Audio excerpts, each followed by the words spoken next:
Hello' everyone, আসসালামু আলাইকুম। কি খবৰ আপোনালোকৰ? আশা কৰোঁ আপোনালোকৰ খবৰ ভাল। আজি এটা নতুন ৰেচিপি লৈ আহিছোঁ আৰু আজিৰ ৰেচিপিটো হৈছে এটা মাছৰ ৰেচিপি। আৰু এই মাছটোক কোৱা হয় পাতত দিয়া মাছ বা ভাপত বনোৱা মাছ। আৰু এই মাছটো বনাইছোঁ মই সৰিয়হ দি ভাপত বনোৱা মাছ। মই কেনেকৈ বনাইছোঁ গোটেইখিনি ৰেচিপি শ্বেয়াৰ কৰিম। এই মাছটো খাবলৈ খুব বেছি টেষ্ট হয় আৰু মানে ইয়াত মই যিটো সৰিয়হ ব্যৱহাৰ কৰিছোঁ তো আৰু বেছি টেষ্ট হৈছে। তো এইটো মাছটো মই কেনেকৈ বনাইছোঁ তাৰ গোটেই ৰেচিপিটো মই ইয়াতে শ্বেয়াৰ কৰি আছোঁ। তো এইটো মাছ বনাবৰ কাৰণে প্ৰথমতে ল'ব লাগিব মাছ। তো মাছৰ ৰেচিপি যিহেতু মাছ ল'বই লাগিব, তো মাছ আধা কেজি লৈছোঁ আৰু এইখিনি মই ভালকৈ ধুই মেলি লৈছোঁ। আৰু নেক্সট এটা বাচন লৈ লৈছোঁ যাতে পানীখিনি যাতে জিৰ হৈ যায়, সেইকাৰণে জিৰ কৰি পেলাই উঠাই লৈছোঁ। আৰু লগতে ইয়াতে মই দি দিছোঁ হালধি আৰু নিমখখিনি ওপৰেৰে ছটিয়াই দিছোঁ। গোটেইখিনি মাছত পৰা নাই, সেইকাৰণে হাতেৰে গোটেইখিনি মাছ ধুনীয়াকৈ লগাই দিছোঁ। আৰু ইয়াক মই এতিয়া 5 মিনিটৰ কাৰণে ঢাকি থৈ দিম। আৰু এইখিনি ঢাকি থৈ তাৰপাছতে ইয়াত যিটো মই মছলা ব্যৱহাৰ কৰিম সেইখিনি মই প্ৰথমতে ৰেডি কৰি লওঁ। তাৰ কাৰণে মই এটা লৈছোঁ বাচন আৰু ইয়াতে মই 2 চামুচ সৰু চামুচৰ 2 চামুচ মই ইয়াতে লৈ লৈছোঁ বেচন। এইটো অপশ্যনেল হয়, দিলেও হয় নিদিলেও হয়। আৰু লগতে এইটো যিটো সৰিয়হৰে বনাইছোঁ তো 2 চামুচ সৰিয়হ, 2 চামুচ আৰু অলপ এইখিনি সৰিয়হ গোটা সৰিয়হ হয়। মই এইখিনি পেষ্ট কৰি পেলাই লৈছোঁ। বাৰু এইখিনি দেখুওৱা নাই, এইখিনি সকলোৱে জানে এইখিনি কৰিব। তো লগতে লৈছোঁ আদা নহৰুৰ পেষ্ট এইখিনি আৰু লগতে পিঁয়াজৰ পেষ্ট। এইখিনি গোটেইখিনি মই পিচি লৈছোঁ। আৰু এতিয়া মই ইয়াতে গুড়ি মছলা এড কৰিম। এতিয়া জিৰা ধনিয়া সেইখিনি মছলা মই ইয়াতে এড কৰি ল'ম। প্ৰথমতে লৈছোঁ মই জিৰা 1 চামুচ, তাৰপিছতে ধনিয়া আধা চামুচ আৰু লগতে লৈছোঁ মই হালধি ৰেড চিলি পাউডাৰ বেছি দিয়া নাই, কাৰণ ইয়াতে মই কেঁচা জলকীয়া দিম যিহেতু, সেইকাৰণে মই ৰেড চিলি পাউডাৰ অলপমান ব্যৱহাৰ কৰিম। তো হালধি লৈ লৈছোঁ। যিমানখিনি মাছ আছে সিমান অনুসৰি মই মছলা লৈছোঁ। আপোনালোকে যেনেকৈ বনায় যিখিনি বনায় সিমান হিচাপতহে মছলা ব্যৱহাৰ কৰিব।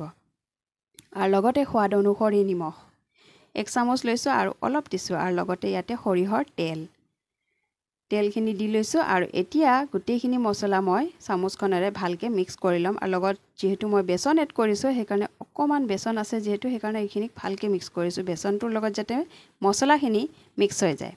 এতিয়া যিখিনি মই মাছ ইয়াতে হালধি নিমখ লগাই পেলাই থৈছিলোঁ সেইখিনি মাছৰ ওপৰত এই গোটেই মছলাখিনি ঢালি দিছোঁ। দি পেলাই এইখিনিক এতিয়া হাতেৰে ভালকৈ লগাই ল'ম। অলপ সময় এইখিনি সানি পেলাই লগাম যাতে গোটেইখিনি মাছত মছলাখিনি যাতে সোমাই যায়।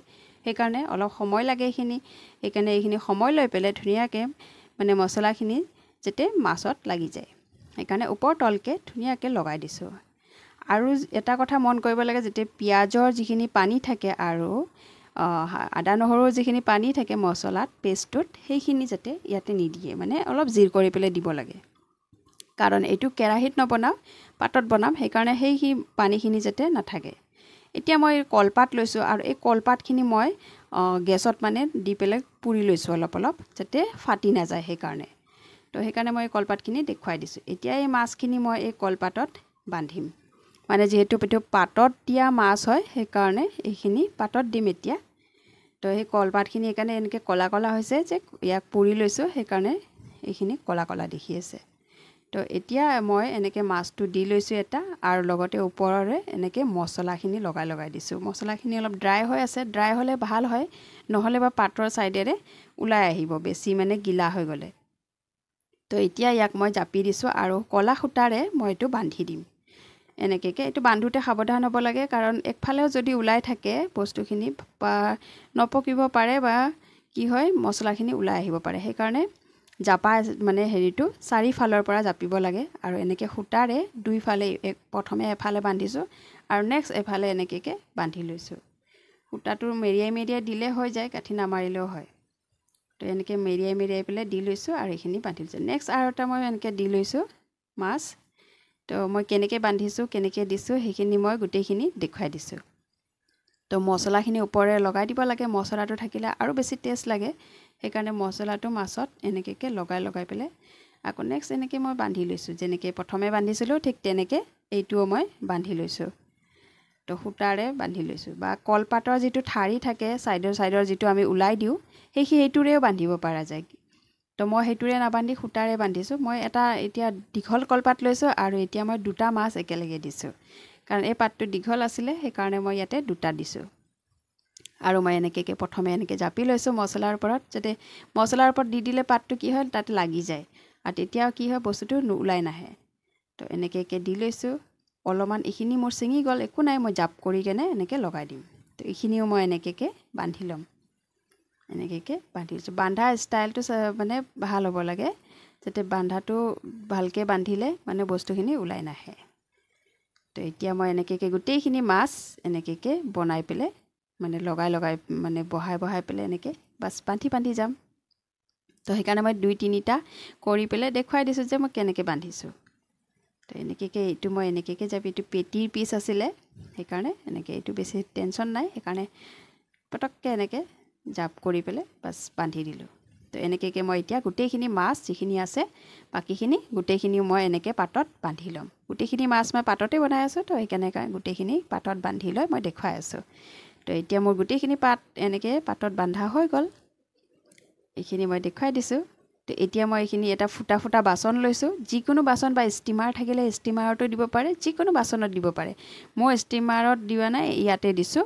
যিটোত মই আগতে কৰিছিলোঁ সেইটো সৰু হয় আৰু ইয়াতে মোৰ মাছৰ পিচ বেছি আছে কাৰণে পাতো বহুত বেছি হৈছে, সেইকাৰণে এনেকৈ এটা ফুটা বাচন লৈছোঁ, খৰাহী, আৰু এই খৰাহীত গোটেইখিনি উঠাই লৈছোঁ।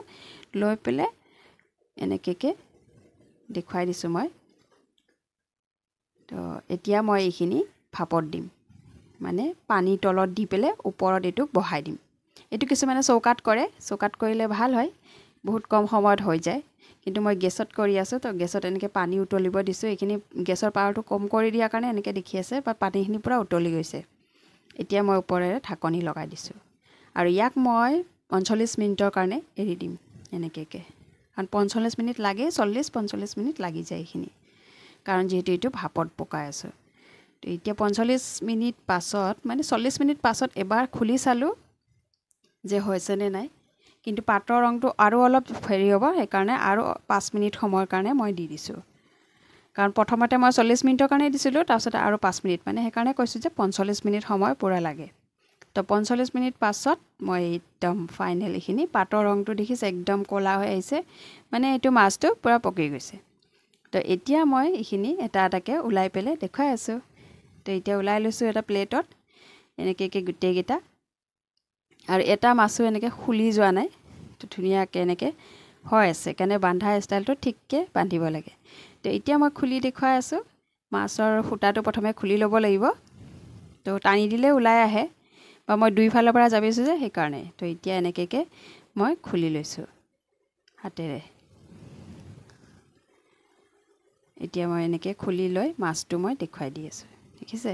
সেইটো মাছটো দুটা পিছৰ যিটো দিছিলোঁ সেইটোত মই এনেকৈ সেইটোৱে ওলাই পেলাই দেখুৱাইছোঁ, আৰু খুব বেছি টেষ্ট হয় এনেকৈ।